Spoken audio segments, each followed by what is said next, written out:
Ang Diyos ba ang sentro ng iyong relasyon? Pag-usapan po natin yan sa devotion natin na ito.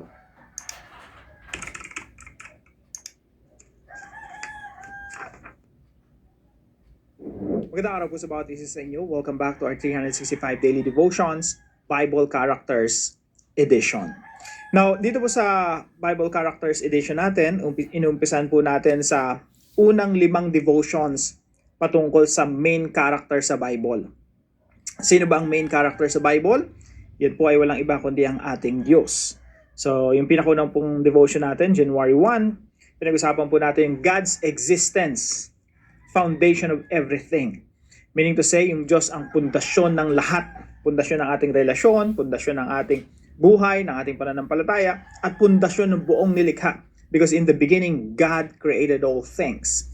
Pangalawa po, January 2, pinag-usapan natin yung God's essence, yung pinakakatangian ng Diyos, pinakakalikasan o likas na katangian ng Diyos. Ayun po ay yung sinasabi ng Biblia na ang Diyos ay pag-ibig. Pangatlo po, yun po yung tatalakayin natin ngayong araw, God's character, loving and relational God. Ang Diyos po ay nagnanais na makipagrelasyon sa iyo at sa akin, sa ating lahat. Bukas po tatalakayin natin yung God's creativity, image of God, at yung panghuli po, God's plan. Ano ba yung plano ng Diyos? Creation, fall, redemption. Now, para po ngayong araw, pag-usapan po natin yung pagiging mapagmahal ng Diyos at pagnanais ng Diyos na magkaroon tayo ng relasyon sa Kanya at magkaroon tayo ng mabuti at maayos na relasyon sa kapwa. Now, sabi po sa Genesis chapter 1 verse 27, "So God created mankind in His own image. In the image of God, He created them. Male and female, He created them." Dito po makikita natin na ang Diyos ang lumikha sa tao. At hindi niya lang basta nilikha yung tao. Sabi po sa Genesis chapter 2 verse 18, "The Lord God said, it is not good for the man to be alone." So nung nilikha niya si Adan pa lang, no, wala pang Eva, sabi ng Diyos sa kanyang nilikha, hindi mabuti na mag-isa lang si Adan. So anong iniisip ng Diyos? Napakaganda pong aralin, no? Anong iniisip ng Diyos nung nilikha niya si Adan, mag-isa lang? Sabi niya, it is not good for the man to be alone. Kasi kung alone ka, mag-isa ka lang, walang relationship. Yung Diyos natin, very relational God. Sabi niya, hindi pwedeng mag-isa lang to si Adan. Kailangan niya ng Eva. "So I will make a helper suitable for him." Gagawa ko ng isang katuwang na nababagay sa kanya. And verse 24 po, sabi dito, nagkaroon na ng kasalan, no? "That is why a man leaves his father and mother and is united to his wife, and they become one flesh." So, kasama na rin dito yung paglalabing-labing, no? Yung mag-asawa. So, anong intensyon ng Diyos? Para dumami yung tao. At yung relationship ng tao, mas lalong lumawak. Magkaroon ng pamilya, magkaroon ng mga pinsan, magkaroon ng mga relatives and friends, and eventually communities and nations. Tatalakayan po natin yan sa mga susunod na mga araw. So ito po yung mga katuroan natin ngayong araw. Number 1, God is the author of marriage. Yung Diyos po natin, siya po ang may likha ng marriage, ng buhay ng pag-aasawa. At ito po ay nasasalamin sa character ng Diyos. Na nung nakaraan po, in-explain natin yung Trinity, no? Merong pagmamahalan among the members of the Trinity. Now, nung wala pang kahit anong nilikha, wala pang mga angels, wala pang mga tao, meron ng relationship. At yung relationship na yon, kaya po hindi ako naniniwala na isa lang ang persona ng Diyos, kundi merong 3 persona, no? Father, Son, and Holy Spirit. Kasi from the very beginning, bago pang likhain ang lahat, meron ng relationship. At gusto ng Diyos na yung relationship na yon, yung na-enjoy ng Diyos na loving relationship, gusto niyang i-share sa ibang creatures katulad ng tao. So nilikha niya yung tao para yung tao magkaroon ng katulad ng relasyon ng Diyos sa bawat membro ng Trinity, Father, Son, and Holy Spirit. So, yung marriage, mga kapatid, huwag niyong isiping pag-aasawa lang yan. Yung marriage, dapat nasasalamin yung katangian ng Diyos. Yung fellowship ng Diyos. Kasi isipin mo, yung Diyos very relational. Tapos siya yung lumikha ng marriage. Ang ganda ng intention ng Diyos sa marriage eh. Gusto ng Diyos yung marriage nasasalamin yung katangian ng Diyos na punong-puno ng pagmamahal and very relational. Kaya po mga kapatid, yung marriage natin, pinagbubuti po natin yan. Dinedevelop. Hindi yan yung pag kinasal kayo, bahala na si Batman. Araw-araw po nating dinedevelop yan. Ninonorish, pinapaunlad. Kasi po, ang intensyon ng Diyos sa marriage ay kung papaanong merong community at pagsasamahan na mabuti sa bawat membro ng Trinity. Yun po yung gusto ng Diyos sa human relationships. Merong harmony. Kung meron lang akong time, no?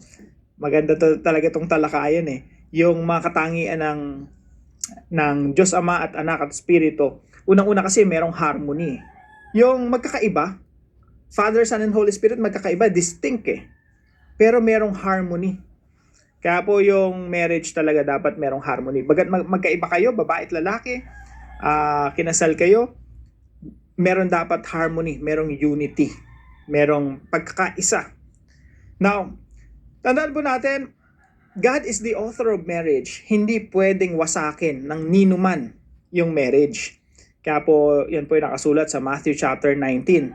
Ang ating Panginoon Jesucristo mismo ang nagsabi na hindi dapat sinisira yung marriage. Unfortunately, yung mga taong ikinasal, pumasok sa marriage, minsan sila na rin sumisira ng kanilang marriage. Number 2 po, God is the founder of the family. Mga kapatid, hindi si tatay, hindi si nanay ang founder, ang tagapagtatag ng pamilya. Ang Diyos ang nagtatag ng pamilya. Kaya po, yan po ay isang sagradong institusyon na nilikha ng Diyos na hindi natin pwedeng sirain. Yes, marami sa atin ang galing sa broken family. Kaya kung yan ang background mo, siguraduhin mo na ikaw na nagpakasal ngayon or may asawa na ngayon or hindi pa pumapasok sa marriage, siguraduhin mo na you will do your best na yung naranasan mo na broken family, yung pinanggalingan mo, hindi mo na maiparanas pa sa sarili mong pamilya. Yung marriage, kapag ikaw ay kakasal ka, no? Yan na yung chance mo na baguhin yung mga naranasan mo in the past na hindi mabuti sa, let's say, sa iyong pamilya. Tandaan natin, God is the founder of the family. Ang ganda ng intensyon ng Diyos sa pamilya. Huwag po nating sirain, no? Pakaingatan po natin. Ito po ay sagradong regalo ng Diyos sa atin na dapat nating pakaingatan. Pangatlo po, God is the center of relationships. Yung Diyos po ang sentro ng human relationships. May it be friendship or marriage or relationship among siblings and mga relatives. Kahit anong klaseng relationship yan, ang Diyos ang dapat maging sentro. Kahit pa discipleship group or relationship mo sa mga churchmates mo, ang sentro dapat ng relasyon ay walang iba kundi ang ating Diyos. Sabi po sa Psalm 127 verse 1, "Unless the Lord builds the house, the builders labor in vain." Kahit pang anong gawin mo para ayusin, itatag ang iyong relasyon, kung hindi ang Diyos ang sentro niyan, hindi yan magiging matibay. So sabi dito, unless the Lord builds the house, the builders labor in vain. Unless the Lord watches over the city, the guards stand watch in vain. So minsan ginagwardyahan natin, pero protektahan natin yung relasyon natin, pero hindi naman ang Diyos ang sentro, hindi rin yan secure. Walang security kung walang Diyos na sentro ng ating mga relasyon. Now, paano po natin ito i-apply sa ating mga buhay? Number 1 po, mirror the community of the Trinity. Kaya napakaganda na sinimulan natin yung ating series na ito patungkol sa Trinity. Patungkol sa kung sino ba yung Diyos. Kasi po, ang ninanais talaga ng Diyos, nung nilikha niya yung tao, masalamin doon sa nilikha niya. yung relasyon na meron ang Diyos Ama, Anak at Espiritu Santo. Kaya po ang task natin bilang padre de pamilya, bilang mga nanay, yung mga papasok pa lang no sa buhay mag-asawa, yung magtatatag pa lang ng pamilya, o ngayon na may mga pamilya na kahit may mga apo na kayo, tandaan nyo yung goal ninyo ay masalamin sa inyong pamilya yung relasyon ng Trinity, Father, Son, and Holy Spirit. Kasi po, ang Diyos ang lumikha ng relasyon. At ang gusto ng Diyos, ibahagi sa tao yung enjoyment ng Diyos, yung na-experience ng Diyos Ama, Diyos Anak at Espiritu Santo sa relasyon within the Trinity. Gusto niyang i-share sa tao kung gaano kasarap yun, kung gaano kabuti yun. At tayo po, yun yung goal natin, masalamin sa ating mga relasyon yung community ng Trinity. Totoo po na sinira na ng tao sa pamamagitan ng kanilang mga kasalanan yung original na intensyon ng Diyos para sa atin. Kaya po pumasok yung brokenness. Kaya po pumasok yung broken family. Kaya po pumasok yung mag-asawa, yung couple, no? Pumasok sa marriage na tuwang-tuwa, masayang-masaya sila, excited na excited, todo post sa Facebook, no? At sa mga social media, yung kanilang kaligayahan, yung celebration, nagsimula ng maganda, pero later on, nauuwi sa hidwaan at paghihiwalayan. Nakakalungkot pong isipin, pero yan po ay realidad. At yan po ay resulta ng fall o pagkahulog ng tao sa kasalanan. Yung isang mabuting bagay na regalo ng Diyos, natutunan nating sirain. Kaya po, point number 2, mend brokenness with the love of Christ. Ang makakapaggamot lang talaga sa human brokenness, sa broken relationship, ay walang iba kundi ang pag-ibig ng ating Panginoong Jesucristo.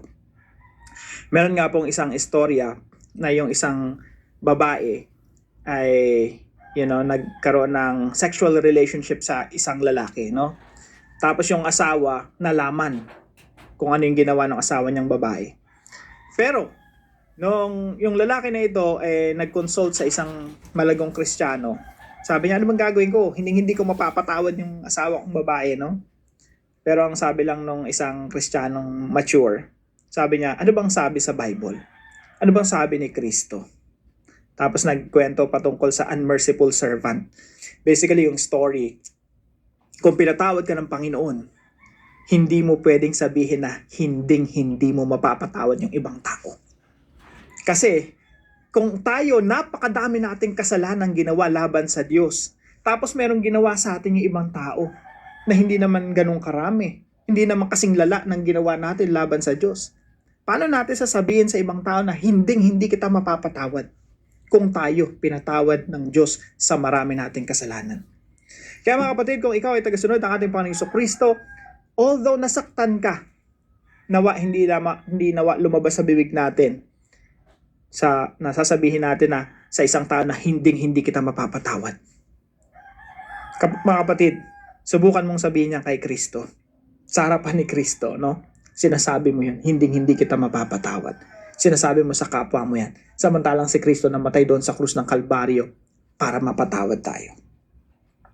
So, yung pagmamahal ng ating Panginoon Jesucristo, yun lang magpapagamot, magbibigay ng gamot, makapagpagaling sa ating mga relasyon. Kahit na mahirap magpatawad, matututunan mong magpatawad. Pangatlo po, maintain a God-centered relationship. Kung kayo mag-asawa, pwedeng discipleship group, or magkakapatid, at umiikot yung inyong relasyon kay Kristo, well and good. Keep it, maintain it. Pagbutihin ninyo, panatilihin yung si Kristo ang sentro ng inyong relasyon. Now, kung hindi naman si Kristo ang sentro ng iyong relasyon, ngayon pa lang pagsumikapan nyo na gawin si Jesus na sentro ng inyong relasyon. Tandaan niyo po yung sabi ng isang verse, unless the Lord builds the house, the builders labor in vain. Unless the Lord watches us over the city, the guards stand watch in vain. Now, para po sa ating discussion, how can we practically apply a God-centered relationship? Tayo po'y manalangin. Father, we are excited to study the whole Bible. Please give us wisdom and understanding. We want to know you more. Please reveal yourself to us as we study the Bible together. We pray that you will use this 365 Daily Devotions Bible Characters Edition as a means for us to get to know the characters of the Bible, understand your plan, and appreciate Jesus more. Make our hearts humble and teachable. We also pray that our relationships become God-centered, all for your glory. We honor you and praise you. In Jesus' name, Amen and Amen. Maraming salamat po kay Brother Joel and Sister Beb sa pagsuporta dito sa ating mga devotions. Pagpalain po kayo ng ating Panginoon.